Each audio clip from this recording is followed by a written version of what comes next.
Apollo 18, c'est un projet qui est centré sur la figure d'Apollinaire. On a choisi de s'intéresser à ce poète qui est donc mort en 1918. Donc là, on a vu le premier volet de ce projet qui est celui d'un atelier d'écriture avec des traducteurs français et allemands qui ont joué ensemble, travaillé ensemble pendant en fait 3 jours d'atelier pour retraduire le bestiaire d'Apollinaire. Bewundert die besondere Kraft, die die Noblesse der Linie schafft. In euren Teichen, euren Seen, wie bleibt ihr Karpfen lange stehen? Begierden, meine Blödigkeit, wir ziehen, ihr und ich gen Sterz.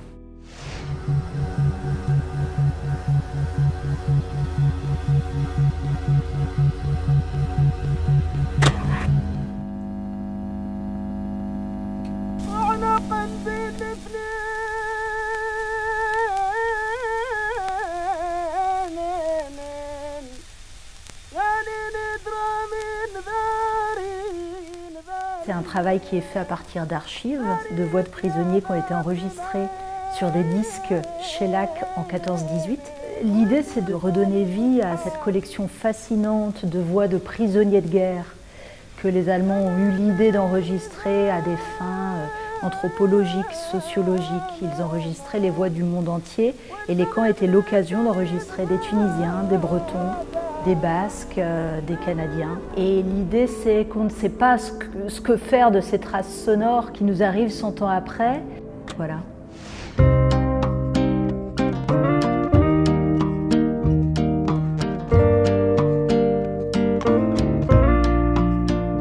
Le titre de l'exposition, c'est « Les dessins de la victoire ». Victoire, entre guillemets, parce que, certes, la guerre se termine, mais ce n'est pas une victoire ni pour la France ni pour l'Allemagne. Cette tragédie est dénoncée. Ce n'est pas cette victoire imminente qu'on veut fêter, au contraire, on ne peut plus la célébrer. Il y a eu trop d'horreur pendant la Première Guerre mondiale. Je trouve ça vraiment très intéressant parce qu'à l'école, on n'a jamais traité ce sujet, et même pas avant à l'université non plus. Ça me donne vraiment un sentiment que je ne peux pas décrire. Le fait qu'une exposition en français se déroule dans une université allemande, pour moi, c'est ça l'Europe. C'est ça, cette paix entre nos deux pays. Ah, das ist überhaupt so schön. Das ist total schön.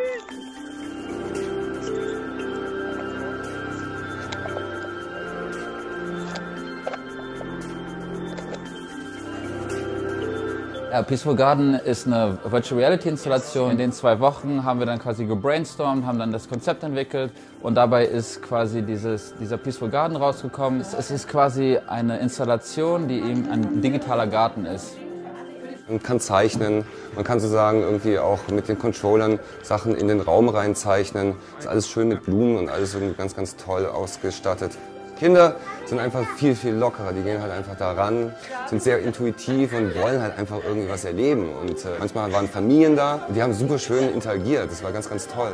Das spielt sich alles ab in einer Rekonstruktion eines Ersten Weltkrieg-Grabens. Das ganze Spielfeld sieht erstmal ganz grau und trist aus, wie ein tatsächlicher Erster Weltkrieg-Graben. Aber je mehr die Spieler damit spielen und da den Garten sehen, desto bunter und friedvoller wird das. Ist halt quasi ein digitaler Garten, um für Leute zusammenzukommen und Spaß zu haben, ja.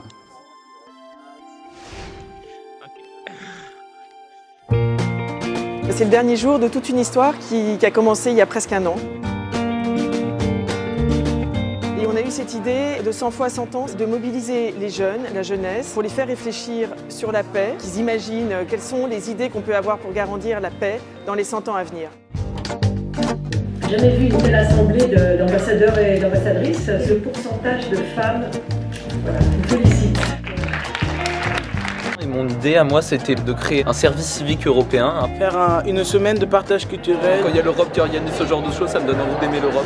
La France et l'Allemagne ont travaillé ensemble main dans la main pendant tout le cycle commémoratif du centenaire. Et donc c'est très symbolique que le centenaire puisse se terminer d'une certaine façon ici à Berlin. La Première Guerre mondiale et l'expérience de coopération franco-allemande autour du souvenir de la Première Guerre mondiale est en train peut-être de devenir un patrimoine européen.